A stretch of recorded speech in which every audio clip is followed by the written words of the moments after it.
একাদশ দ্বাদশের পঞ্চম অধ্যায় মানে প্রোগ্রামিং এ পড়াছিলাম। প্রোগ্রামিং এর একটা টপিকস হলো অপারেটর। মানে আমরা যখন সি প্রোগ্রাম লিখি তখন আমরা বিভিন্ন ধরনের অপারেটর ব্যবহার করি, মানে চিহ্ন ব্যবহার করি। সেই চিহ্নগুলা নিয়ে আমি গতদিন ক্লাস নিয়েছিলাম লাইভে, আজকে ক্লাস নিচ্ছি জুমে। তোমরা আগের ক্লাসটা যদি মোটামুটি দেখে থাকো তাহলে বুঝতে পারবা যে আমি মোটামুটি এই ইনক্রিমেন্ট অপারেটর পর্যন্ত পড়িয়েছি।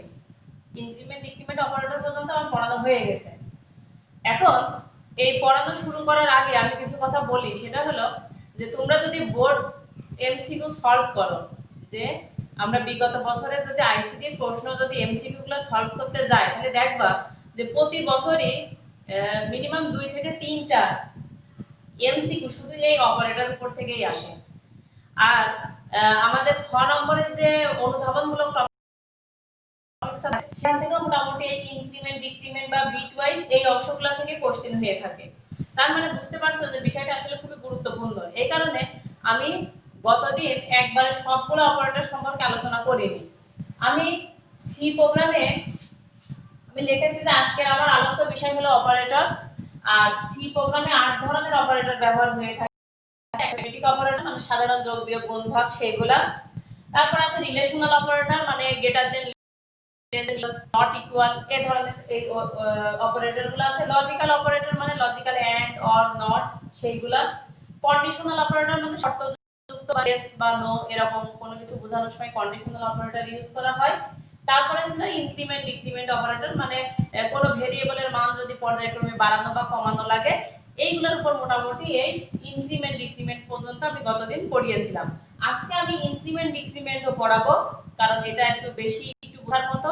এই কারণে আমি গতদিন ইনক্রিমেন্ট ডিক্রিমেন্ট সম্পর্কে আলোচনা করেছিলাম। আজকেও আমি ইনক্রিমেন্ট ডিক্রিমেন্ট থেকেই আমি শুরু করব। তারপরে পড়ব স্পেশাল অপারেটর, তারপরে পড়ব বিটওয়াইজ অপারেটর, তারপরে পড়ব অ্যাসাইনমেন্ট অপারেটর। মানে মূলত আজকে আমরা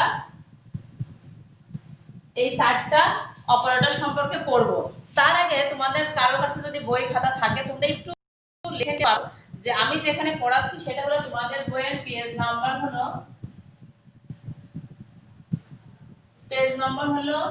434 পৃষ্ঠা। এই 434 পৃষ্ঠায় কিন্তু অপারেটর আছে। এখানে আমি অপারেটরগুলো পড়াচ্ছি 8 ধরনের অপারেটর। তার মধ্যে মোটামুটি 5টা আলোচনা গত ক্লাসে হয়ে গিয়েছিল। তারপর আমি 5 নম্বর থেকে 8 নম্বরের আলোচনা আজকে আমি করব। এখন তোমরা যদি আমার কথা শুনতে পারো সবাই ক্লিয়ার, একটু আমাকে একটু বলো দেখি কোনো সমস্যা হচ্ছে নাকি কথা শুনতে।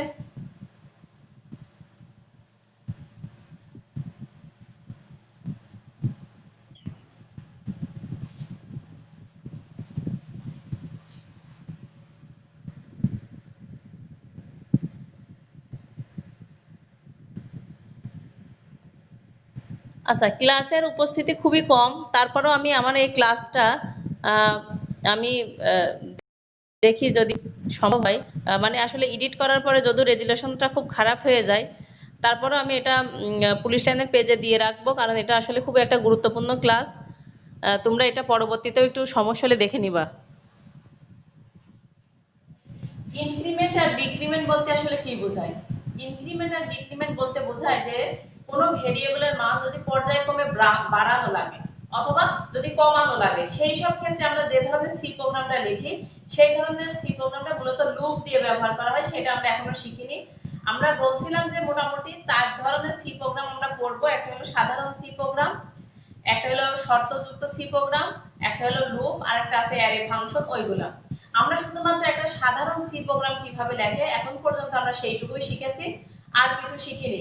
তবে আগামী ক্লাসে কিন্তু আমরা এর পরবর্তী যে আইটেম ছিল বা পরবর্তী যে টপিকসটা ছিল সেটা নিয়ে আমরা শিখব। তার আগে আমাদের কিছু জিনিস জানার দরকার ছিল, সেই কারণে আমরা অপারেটর শিখছি। এখন একটা एग्जांपल দিই। ধরো 1 2 3 4 এইভাবে তুমি কোন ধারার n সংখ্যক পদের যোগফল নির্ণয় করতে চাও, তাহলে এখানে একটা ভেরিয়েবল যদি তুমি i নাও তাহলে সেই iটা কি পর্যায়ক্রমে বাড়েনি না কমেছে? বেড়েছে। তাহলে পর্যায়ক্রমে যদি কোনো কিছু বাড়ে তাহলে সেটা ইনক্রিমেন্ট অপারেটর ব্যবহার করা হবে। আবার যদি এমন হয় যে 10 9 8 এইভাবে যদি হয় তাহলে অবশ্যই সেটা কিন্তু ডিক্রিমেন্ট অপারেটর। এখন কথা হচ্ছে শুধু কি এক এক করেই বাড়ে নাকি অনেক সংখ্যা মতো বাড়ে? অবশ্যই যে কোনো ভাবে হতে পারে। যদি এক ঘর করে বাড়ে বা কমে তাহলে সেটাকে ধরো একটা ভেরিয়েবল i এখানে প্লাস প্লাস দেওয়া হয়।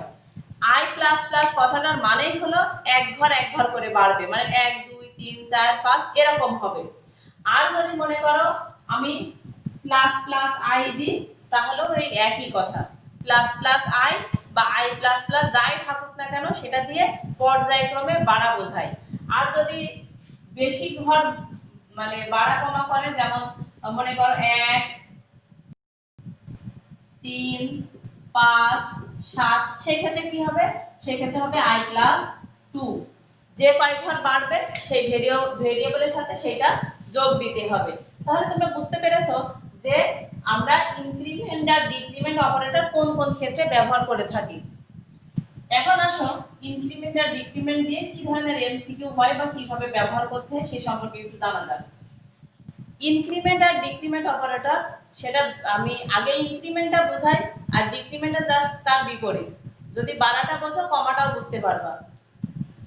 ধরো কোন একটা ভেরিয়েবল i, ধরে দিলাম i একটা ভেরিয়েবল, i প্লাস প্লাস দিয়েছি।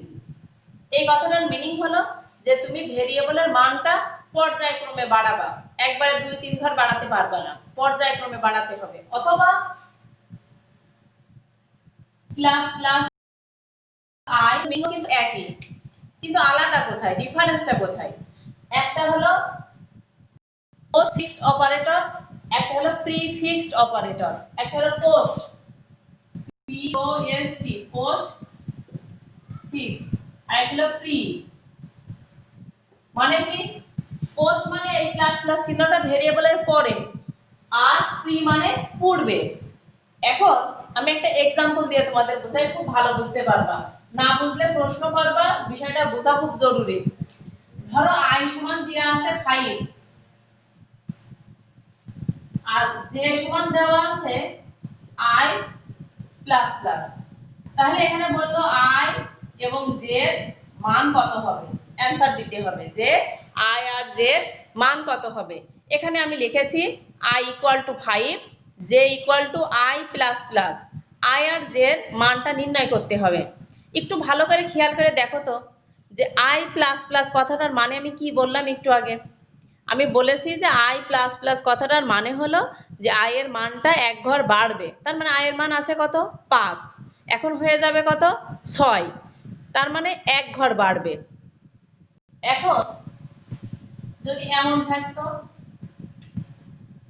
যে প্লাস প্লাস i, তাহলেও এক ঘর বাড়তো। তার মানে আমার কথাটা একটু ভালো করে শোনো, প্লাস চিহ্নটা যার সাথেই থাকুক না কেন, আগে থাক বা পরে থাক, ওদিকে খেয়াল করার দরকার নেই, সেই ভেরিয়েবলের মান এক ঘর বৃদ্ধি পাবে।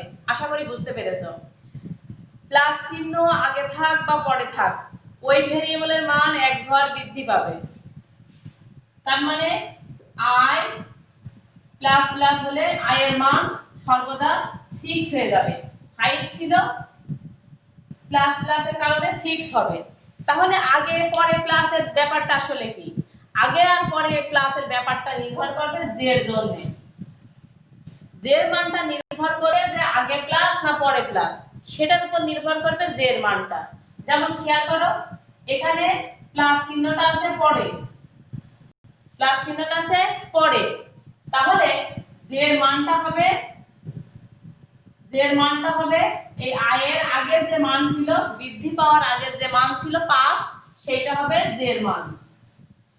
আর যদি এটা এরকম থাকতো যে প্লাস প্লাস i, মানে প্লাস চিহ্নটা আগে আছে, তাহলে কি হতো? তাহলে এই i বৃদ্ধি পাওয়ার পরে হয়ে গিয়েছে 6, তার মানে j এর মানটা হয়ে যেত 6। তার মানে এখানে i আর j দুইটার মানই আমি পেতাম 6, এটা হলো আমার অ্যানসার। আবার বলছি খেয়াল করো, প্লাস চিহ্নটা যেই ভেরিয়েবলের উপরে থাক না কেন সেটা এক ঘর বৃদ্ধি পাবে। কন্ডিশন কিন্তু দুইটা মনে রাখতে হবে, দুইটা কন্ডিশন, বেশি না। প্লাস চিহ্ন যেই ভেরিয়েবলের সাথে থাকবে, ধরো i এর সাথে আছে, প্লাস চিহ্ন আগে থাক বা পরে থাক, ওদিকে খেয়াল করার দরকার নেই, i এর মান এক ঘর বৃদ্ধি পাবে। ওকে, একটা শর্ত গেল। দ্বিতীয় শর্ত কি? দ্বিতীয় শর্ত হলো যেই ভেরিয়েবল i এর সাথে সম্পর্কিত যদি প্লাস চিহ্ন আগে থাকে তাহলে বৃদ্ধি পাওয়ার মানটা হবে, আর যদি প্লাস চিহ্ন পরে থাকে তাহলে বৃদ্ধি পাওয়ার আগে যে মান ছিল অর্থাৎ 5 ছিল সেই মানটা হবে। তাহলে তোমরা এখন একটা বলো তো দেখি কি হয়। ধরো k = 3 আর l = k, তাহলে l সমান কত পাবো আর k সমান কত পাবো কেউ বলতে পারবা?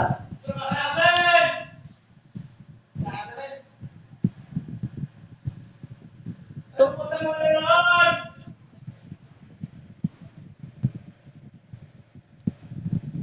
তোমরা কি বলতে পারছো যে l আর k এর মানটা কত হবে?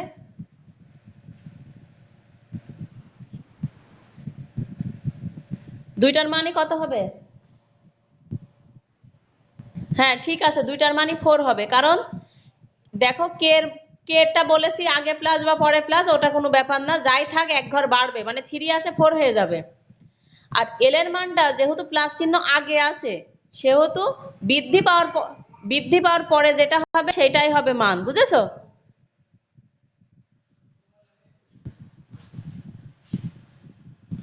রুদ্র যদি এমন থাকে তাহলে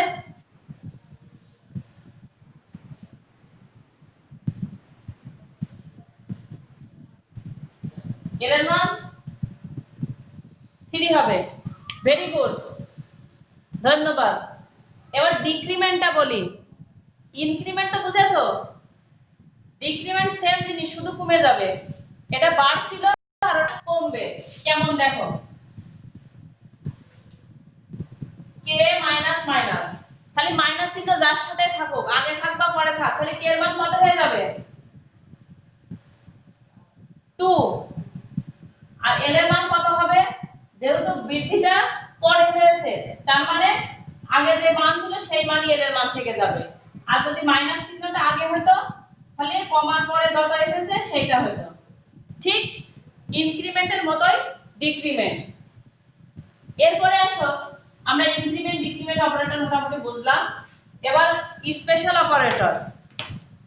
স্পেশাল অপারেটর বলতে আমরা বুঝি যে কিছু বিশেষ চিহ্ন আমরা সি প্রোগ্রামিং এ ব্যবহার করি, সেটা তোমাদের বইতে আছে 437 পেজে, পেজ নম্বর হলো 437 পেজ। 437 পেজে তোমাদের স্পেশাল অপারেটর আছে। স্পেশাল অপারেটরের মধ্যে আছে এগুলো এমসিকিউ জন্য মনে রাখবা, কমা অপারেটর, তারপরে এন্ড, পয়েন্টার, বিভিন্ন রকম যে চিহ্নগুলো আছে সেগুলোকে আমরা বলছি যে স্পেশাল অপারেটর। এরপরে আসো bitwise operator. Special operator থেকে আসলে তেমন কোনো এমসিকিউ হয় না, শুধু স্পেশাল অপারেটর কোনগুলা সেই চিহ্নগুলো তোমাদের মনে রাখলেই হবে। তাছাড়া স্পেশাল অপারেটর সম্পর্কে সে ধরনের খুব বেশি এমসিকিউ এখান থেকে আসে না। এবার আমরা দেখি bitwise operator. Bitwise operator কি জিনিস? বিট ওয়াইজ অপারেটর মধ্যে ঠিক আমরা লজিক্যাল অপারেটর গত ক্লাসে বুঝাইছিলাম সেরকমই কিছুটা, এটা বিট ওয়াইজ অপারেটরও অনেকটা মিল আছে, একটু আলাদা আছে, খেয়াল করো। আমরা যখন লজিক্যাল অর বুঝাছিলাম যে লজিক্যাল অর অপারেটর তখন কিন্তু দুইটা দাগ দিয়েছিলাম, আর বিট ওয়াইজ অরে একটা এন্ড বোঝানোর জন্য আমরা কিন্তু দুইটা এন্ড চিহ্ন দিয়েছিলাম, কিন্তু এখানে এন্ড বোঝানোর জন্য একটা এন্ড হবে। তারপরে আছে XOR gate. XOR gate বোঝানোর জন্য আমরা এরকম চিহ্ন ব্যবহার করছি এখানে। তারপরে আছে শিফট, লেফট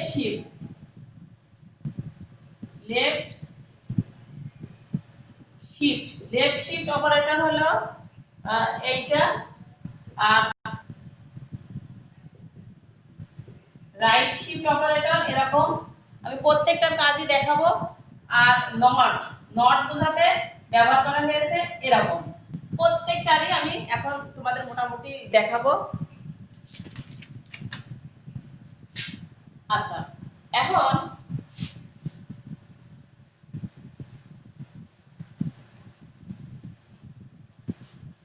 একটু খেয়াল করতে হবে।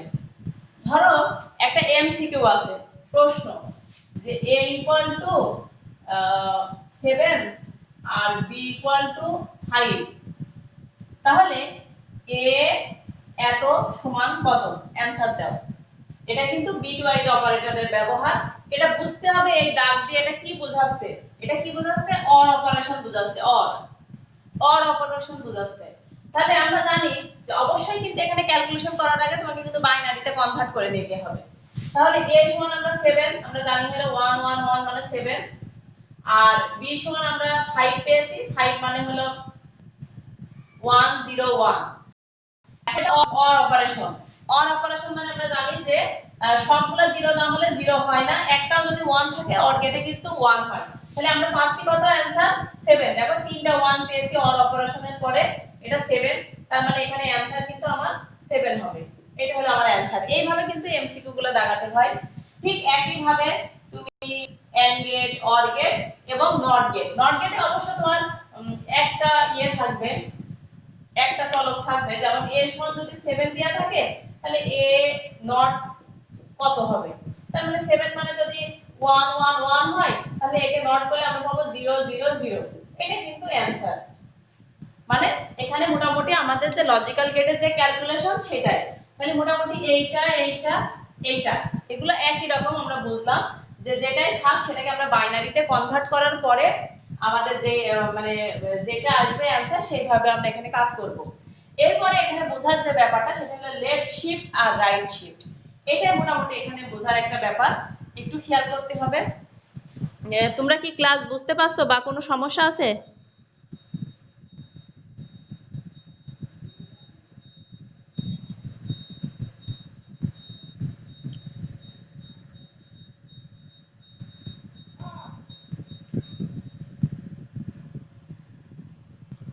আচ্ছা,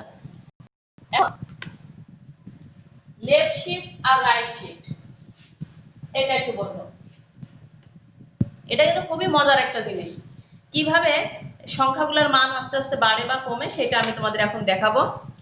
লেফট শিফট বা রাইট শিফট। প্রথমে আমরা লেফট শিফট দিই।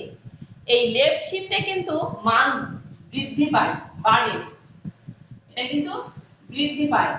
আর রাইট শিফটের ফলে মান কিন্তু কমে যায়। কিভাবে কি হয় একটু খেয়াল করো। ধরো দেওয়া আছে a সমান 2, a সমান 2, প্রশ্নে বলল যে a সমান 2, এটাকে যদি আমরা দুইবার লেফট শিফট করি তাহলে মান পাবো কত, দুইবার লেফট শিফট করলে মান পাবো কত, ব্যাপারটা কি কিছুই বুঝলাম না। ধরো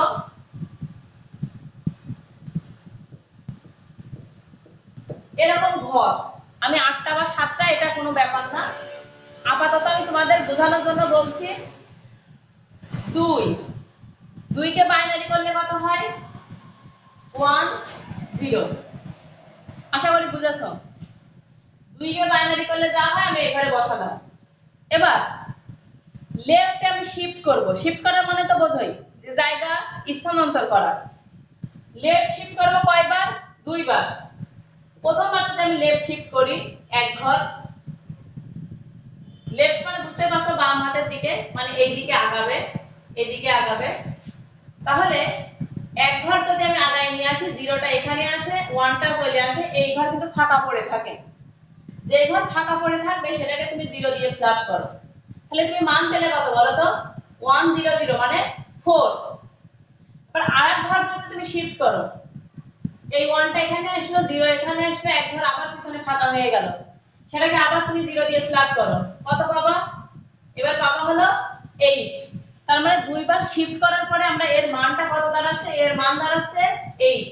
এটা কিন্তু অ্যানসার। তার মানে এর মান ছিল কিন্তু 2, দুইবার লেফট শিফট করার পরে মান কিন্তু বৃদ্ধি পেয়ে গেল। তাহলে রাইট শিফট কেমন, রাইট শিফট জাস্ট এর বিপরীত। যদি a সমান হয় 8,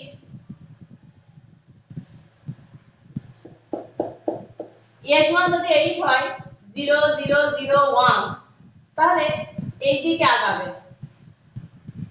এক ঘর যদি আগায় তার মানে খেয়াল করো, এক ঘর যদি আগায় একটা 0 কিন্তু ভ্যানিশ হয়ে যাচ্ছে।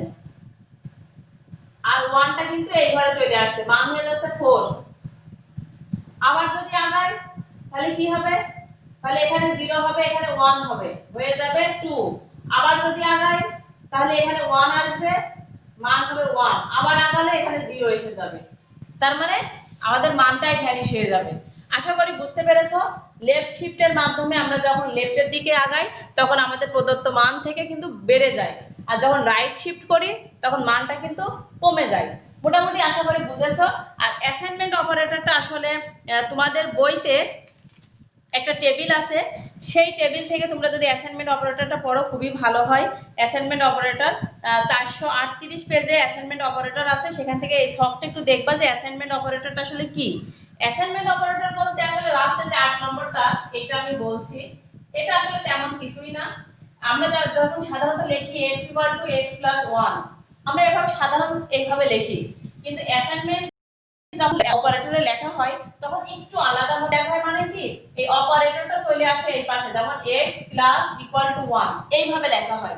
তার মানে এইটা সঠিক, এইটা কি ভুল না, দুইটাই সঠিক। এটা হলো আমরা সাধারণভাবে যেটা লিখি সেইটা, আর এটা হলো অ্যাসাইনমেন্ট অপারেটরে যখন লিখবো তখন সেইটা। কিভাবে লেখা হয় সেই নিয়ম কানুনের একটা ছক তোমাদের বইতে দেওয়া আছে, একটু দেখে নিবা। এখানে অ্যাসাইনমেন্ট অপারেটরে মূলত এই যে আমরা এখানে প্লাস মাইনাস গুণ ভাগ যাই ব্যবহার করি না কেন সেটা এই ভেরিয়েবলের সাথে চলে আসে এবং ইকুয়ালের পাশে শুধু সংখ্যাটা থাকে। মোটামুটি এইটাই হলো এর টেকনিক মনে রাখার। এইভাবে তোমরা অপারেটরগুলো পড়বা, আর অপারেটরের যে এমসিকিউ গুলো আছে বা অপারেটর সম্পর্কে যদি কোনো সমস্যা থাকে আমাকে বলবা। আগামী দিন আমরা এক্সপ্রেশন পড়বো এবং সাথে সাথে আমরা পরবর্তী সি প্রোগ্রামের যে আইটেম ছিল আমাদের 2 নম্বর যে গঠন সেই সম্পর্কে আমরা আলোচনা করব। তো আজকের মতো